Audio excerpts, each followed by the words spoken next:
Hello guys. आज हम ट्राइवड problem series में एक एनएलएम का क्वेश्चन देखने जा रहे हैं। तो आई होप क्वेश्चन जो है आपकी स्क्रीन पे विजिबल होगा। In the arrangement shown in the figure, a block of mass m is equal to 2 kg lies on a wedge of mass m is equal to 8 kg। The initial acceleration of the wedge is given by 3√3 g/x। तो हमें x निकालना है और सारे के सारे surfaces जो है वो स्मूथ दिए हुए हैं। तो हम ये एज्यूम कर रहे हैं कि आपको बेसिक कंस्ट्रेंट रिलेशंस आते होंगे, फिर भी हम एक ओवरव्यू दे देंगे। अगर आपको नहीं आता है तो आप इसे कमेंट बॉक्स में मेंशन कर सकते हैं, हम उसके लिए एक सेपरेट वीडियो बना देंगे। तो चलिए शुरू करते हैं आज का वीडियो। तो ये डायग्राम है, ये भी डायग्राम हमने अभी फिगर में देखा था क्वेश्चन के। तो इसको सॉल्व करने के पहले हमें कांस्टेंट रिलेशंस का आइडिया होना चाहिए। तो एक बार हम समराइज कर लेते हैं कांस्टेंट रिलेशंस होते क्या हैं। तो कांस्टेंट रिलेशंस बेसिकली दो टाइप्स के होते हैं। पहला है हमारा स्ट्रिंग, दूसरा है हमारा वेज। अब स्ट्रिंग कांस्टेंट क्या होता है? तो मान लेते हैं कि कोई ऐसा ऑब्जेक्ट है, हम देख लेते हैं इसको ऐसे। ये एक ऑब्जेक्ट है, ये एक स्ट्रिंग से अटैच्ड है किसी दूसरे ऑब्जेक्ट से, ठीक है। अब इसका वेलोसिटी अगर कुछ ऐसा है v, तो अगर हमें बताना है वेलोसिटी या फिर एक्सेलरेशन इधर है, तो अगर हमें बताना है कि इसका वेलोसिटी या एक्सेलरेशन क्या होगा, तो उसके लिए हम स्ट्रिंग कांस्टेंट का यूज़ करते हैं। तो ये क्या कह रहा है कि अगर ये स्ट्रिंग जो है वो इनएक्सटेंसिबल है, मतलब इलोंगेट नहीं हो सकता है, तो इसका मतलब कि जो दोनों ब्लॉक्स का वेलोसिटी का कंपोनेंट होगा अलोंग द स्ट्रिंग वो सेम होगा। क्यों सेम होगा? क्योंकि चूंकि ये स्ट्रिंग इलोंगेट नहीं हो सकता है, और सेकंड ये है कि ये स्ट्रिंग स्लैक हम अज्यूम नहीं कर रहे हैं कि कहीं भी स्लैक कर रहा है। तो स्ट्रिंग जो है हमेशा, मतलब इसमें टेंशन जो है वो मेंटेन्ड है। तो इसका जो कंपोनेंट मान लेते हैं ये कुछ एंगल थीटा होगा, और यहाँ से कुछ इसका वी कॉस थीटा आ जाएगा इसका कंपोनेंट।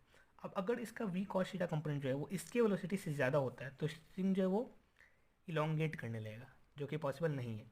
सिमिलरली अगर इसका वेलोसिटी से कम होता है, इसका ज़्यादा होता है, तो स्लैक करने लगेगा, जिसको हम अज्यूम कर रहे हैं कि स्ट्रिंग कभी स्लैक नहीं कर रहा है। इसलिए इन दोनों का वेलोसिटी अगर इक्वल होता है तभी ये वाली स्ट्रिंग का लेंथ फिक्स रहेगा। इसलिए स्ट्रिंग कांस्टेंट क्या कहता है कि इसका वेलोसिटी जो v है वो इसका v cos थीटा के इक्वल हो जाएगा अलॉन्ग द स्ट्रिंग वेलोसिटी का, मतलब रिलेटिव वेलोसिटी ज़ीरो होता है।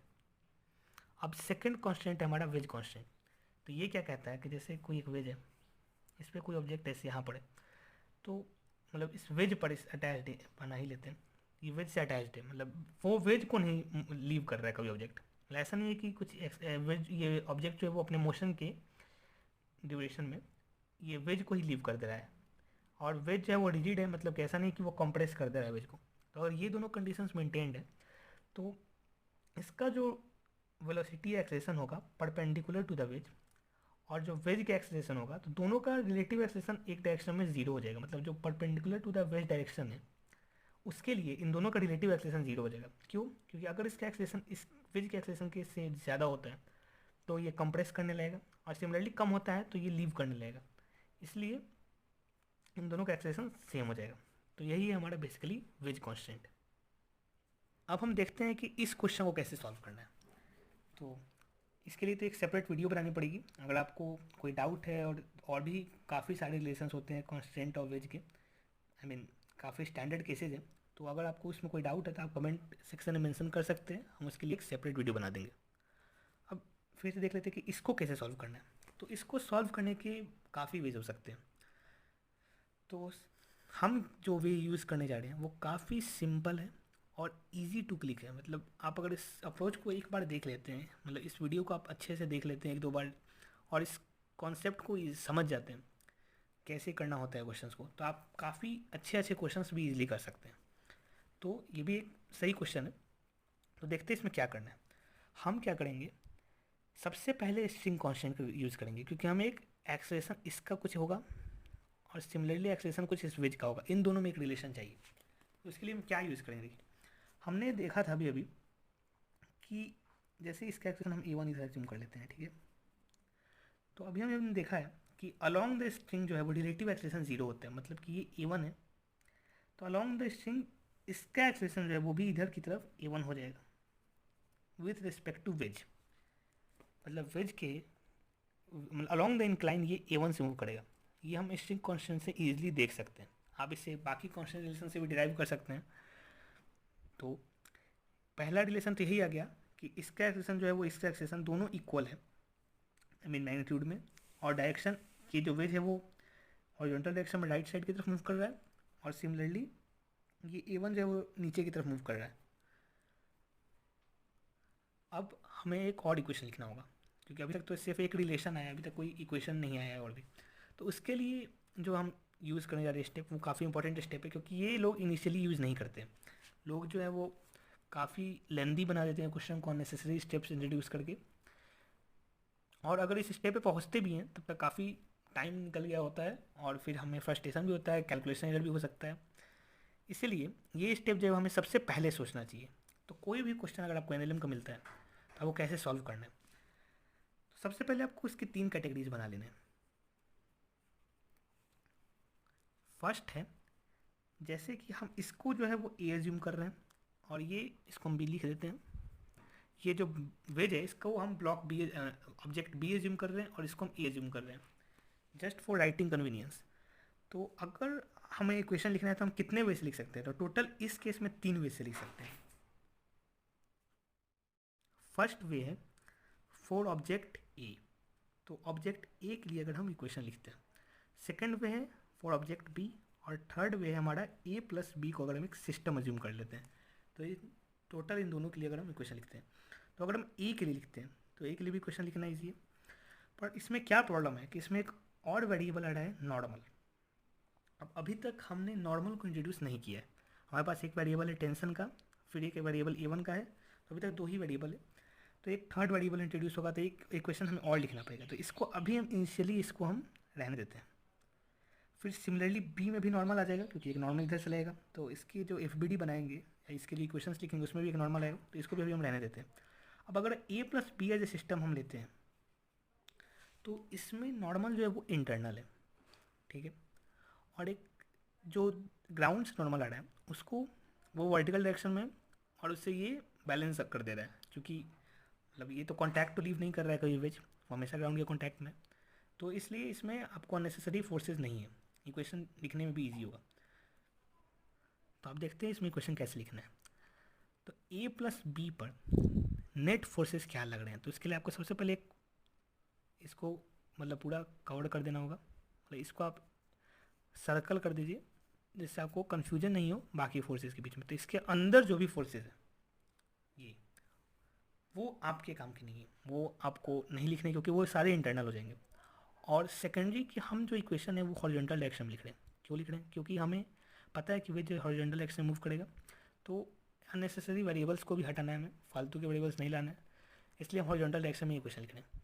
तो क्या होगा, तो यहाँ तक इसके अंदर का सारा पार्ट जो ए प्लस बी एज सिस्टम में आ गया। अब यहाँ पर जो स्ट्रिंग है इस पर एक टेंशन टी लग रहा होगा, सिमिलरली इस स्प्रिंग पे भी टेंशन, स्ट्रिंग पे टेंशन टी होगा। अब ये आपको पता है कि टेंशन जो हमेशा आउटवर्ड्स लगता है, इसलिए उसका डायरेक्शन ऐसा हुआ। और चूँकि हम हॉरिजॉन्टल डायरेक्शन में लिख रहे हैं तो इसका भी हम हॉरिजॉन्टल कंपोनेंट ले लेते हैं, तो ये हमारा हो जाएगा t/2 t cos 60। अब हम इक्वेशन लिख लेते हैं। तो इक्वेशन हमारा क्या होगा ए प्लस बी के लिए, नेट हमारा tension I mean external force क्या होगा, t plus t/2 is equal to total मास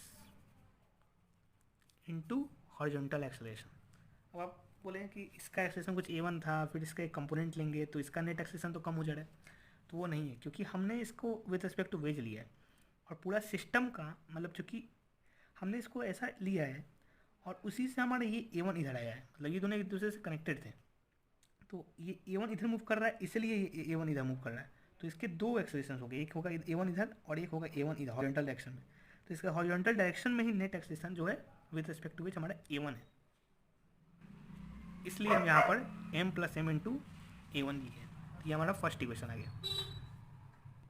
अब हम सेकंड इक्वेशन लिख लेते हैं।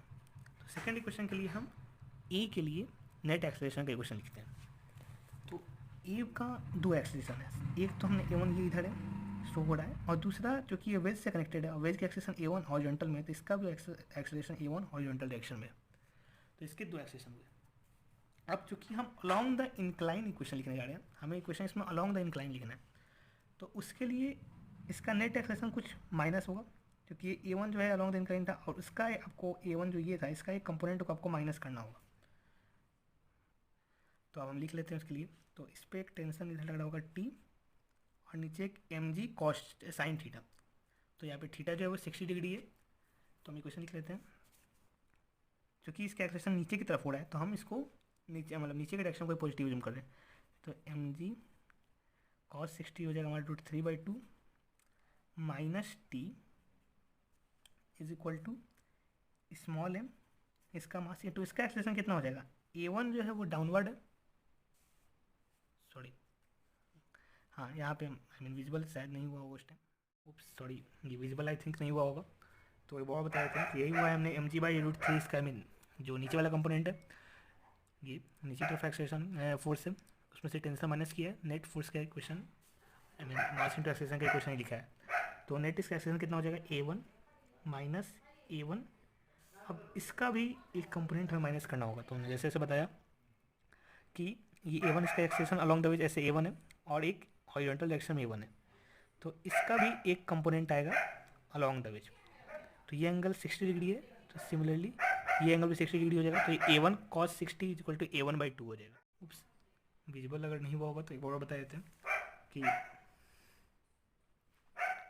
तो इसका एक्सेलेरेशन नीचे की तरफ mg साइन थीटा, सिमिलरली ऊपर टेंशन, और इसका नेट एक्सेलेरेशन क्या हो जाएगा along the ways I mean along the incline. एक A1 इधर इधर है और एक हॉरिजॉन्टल डायरेक्शन में हमारा A1 है। तो ये कितना हो जाएगा A1 को, इसका नेट एक्सेलेरेशन कितना हो जाएगा A1 माइनस A1, और इसका चूँकि ये एंगल सिमिलरली आई मीन ये हॉरिजॉन्टल डायरेक्शन है तो ये अलॉन्ग द इंक्लाइन ये एंगल 60 डिग्री हो जाएगा। तो ये A1 cos 60 which is equal to A1/2 हो जाएगा। तो हम इसको इसमें से A1 में से माइनस कर देंगे, तो इसको हम लिख सकते हैं A1 माइनस A1/2। तो यही दो इक्वेशंस हैं, अब हमें इन्हें सॉल्व कर लेना है। तो सबसे पहले ऊपर वाले को हम लिख सकते हैं 3t/2 इज इक्वल टू, अब m और स्मॉल m का वैल्यू ही हम पुट कर लेते हैं। तो कैपिटल M जो है वो 8 kg था, और स्मॉल m जो है वो 2 kg था।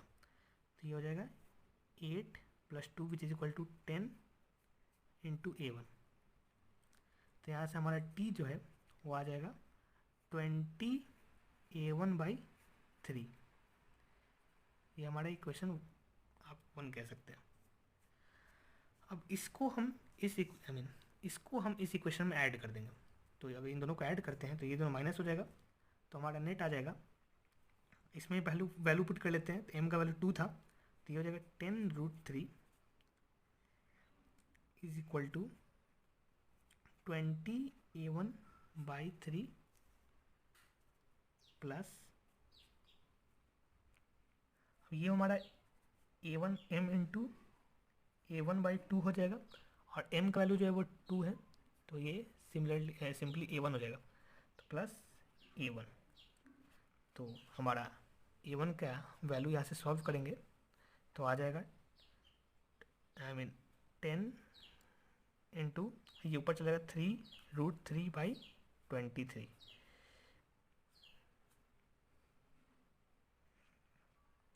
इसको ये बहुत थोड़ा साफ लिख लेते हैं यहाँ पे। तो इसका हमारा फाइनल आंसर आ जाएगा, हमने इसी इक्वेशन में सॉल्व किया है। तो यहाँ से हमारा A1 जो है वो आ जाएगा 10 इंटू 3√3/23।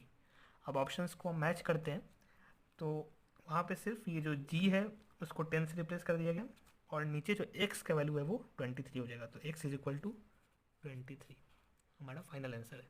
तो आई होप क्वेश्चन जो है वो आपको क्लियर होगा। आई मीन तो इस क्वेश्चन से हमें यही समझ में आया कि कोई भी अगर NLM का क्वेश्चन हो तो उसके सॉल्व करने के तो मल्टीपल अप्रोचेस हो सकते हैं, बट आपको क्या करना है, आपको सबसे पहले कांस्टेंट रिलेशंस लिखने होंगे।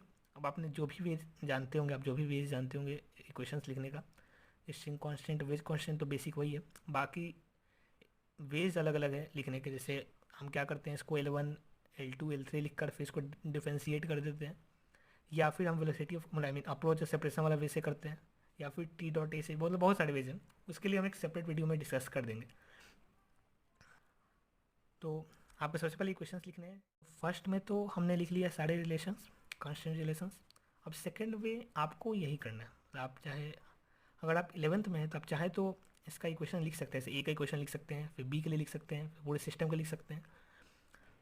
और आप चेक कर सकते हैं कौन सा रिलेशन, कौन सा इक्वेशन आपके लिए हेल्पफुल है।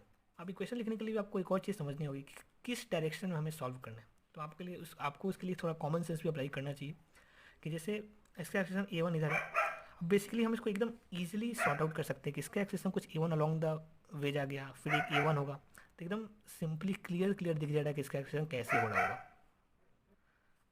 तो आपको यही आपको रफ में चेक करना चाहिए कैसे इक्वेशन लिखने, किस डायरेक्शन में लिखने हैं कि आपको हेल्पफुल होगा। और उसके बाद तो सिंपल इक्वेशन सॉल्विंग है जो कि प्रैक्टिस से आ जाती है।